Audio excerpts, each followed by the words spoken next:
ഞാൻ doctor Kiran P S, മാനസികാരോഗ്യത്തിന് state nodal ഓഫീസറാണ്. ഇന്ന് ലോക മെറ്റേണൽ മെൻ്റൽ ഹെൽത്ത് ഡേ ആണ്.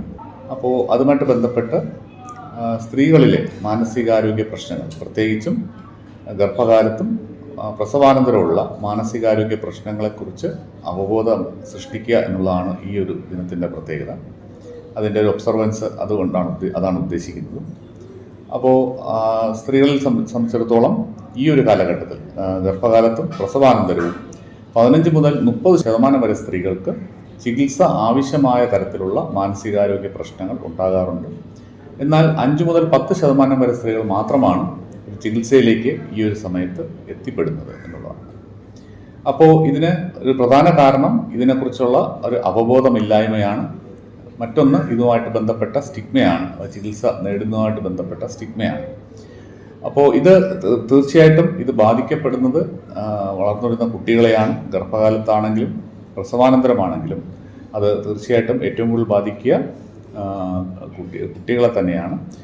കുട്ടികളുടെ ശാരീരികമായിട്ടുള്ള വളർച്ചയും മാനസികമായിട്ടുള്ള വളർച്ചയൊക്കെ ഇത് ബാധിക്കപ്പെടുന്നുണ്ട്. മാത്രമല്ല സ്ത്രീകളെ സംബന്ധിച്ചിടത്തോളം പൊതുവായിട്ട് അറിയപ്പെടുന്നത് പോസ്റ്റ്പാർട്ടം ഡിപ്രഷനെ കുറിച്ചൊക്കെ കുറച്ചൊരു അവബോധം പലർക്കും തന്നെ ഉണ്ട്. എന്നാൽ അത് മാത്രമല്ല കൂടുതലായിട്ടുണ്ടാവുക. ഗർഭകാലത്തും സ്ത്രീകൾക്ക് മാനസികാരോഗ്യ പ്രശ്നങ്ങളുടെ തോത് വളരെ കൂടുതലാണ്.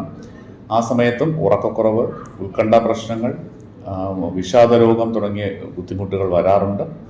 അപ്പോൾ ഇതൊക്കെ തന്നെയും അവരെ തന്നെയും ബാധിക്കപ്പെടുന്ന സ്ത്രീയെയും അതുപോലെ ഗർഭകാലത്തുള്ള കുട്ടിയെയും തന്നെയും ബാധിക്കുന്നു, അവരുടെ വളർച്ചയെ ബാധിക്കുന്നു. മാനസികാരോഗ്യ പ്രശ്നങ്ങൾ ഭാവിയിൽ ഉണ്ടാകാനുള്ള സാധ്യത വർദ്ധിപ്പിക്കുകയൊക്കെ ചെയ്യുന്നുണ്ട്. പ്രസവാനന്തരമാണെങ്കിൽ പോസ്റ്റ്പാർട്ടം ബ്ലൂസ് എന്ന രീതിയിൽ പലരും കേട്ടിട്ടുണ്ടാവും. സാധാരണ ഒരു 30 മുതൽ 75% സ്ത്രീകൾക്കും ഉണ്ടാകാവുന്ന ഒരു പ്രശ്നമാണ്.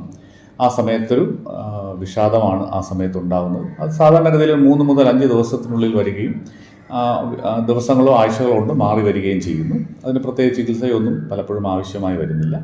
പക്ഷേ ഒരു 10 മുതൽ 15% സ്ത്രീകൾക്ക് പോസ്റ്റ്പാർട്ടം ഡിപ്രഷൻ എന്ന രീതിയിലേക്ക് പോകാറുണ്ട്. അപ്പോൾ അത് ഒരു 3 മുതൽ 6 മാസത്തിനുള്ളിലാണ് ഈ പോസ്റ്റ്പാർട്ടം ഡിപ്രഷൻ ഉണ്ടാകുക. അത് തീർച്ചയായിട്ടും നമ്മൾ ചികിത്സ നൽകേണ്ട കാര്യമാണ്.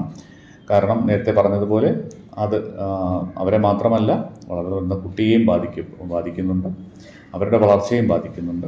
അമ്മമാർക്ക് തന്നെയും ആ സമയത്ത് ഉറക്കക്കുറവും ഈ പറയുന്ന വിഷാദവുമായിട്ട് ബന്ധപ്പെട്ട അതിയായ വിഷമവും ചിന്തകളും ഒക്കെ ഒരുപാട് ബുദ്ധിമുട്ടുകൾ ഉണ്ടാക്കുന്ന സമയമാണ്.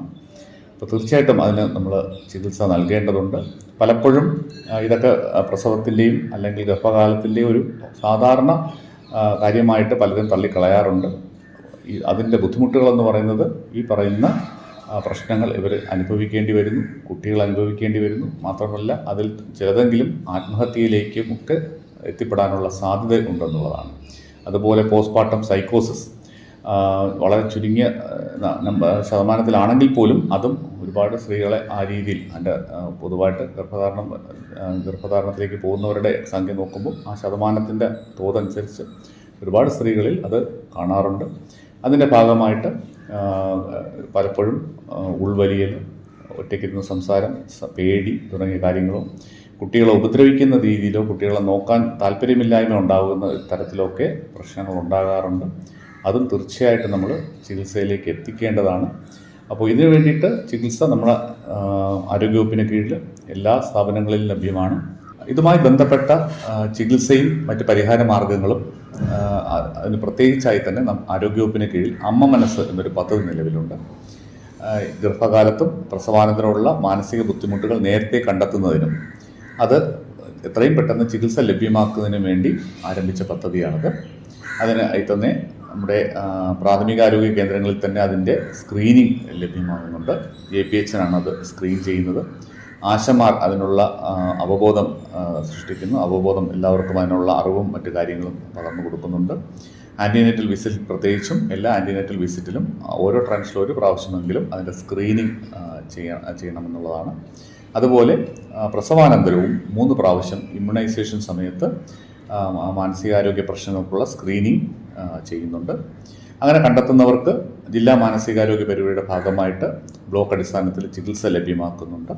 മാത്രമല്ല 24 മണിക്കൂറും പ്രവർത്തിക്കുന്ന ടെലി കൗൺസിലിംഗ് സേവനമായ ടെലിമനസ്സും ഇതിനായിട്ട് ലഭ്യമാണ്.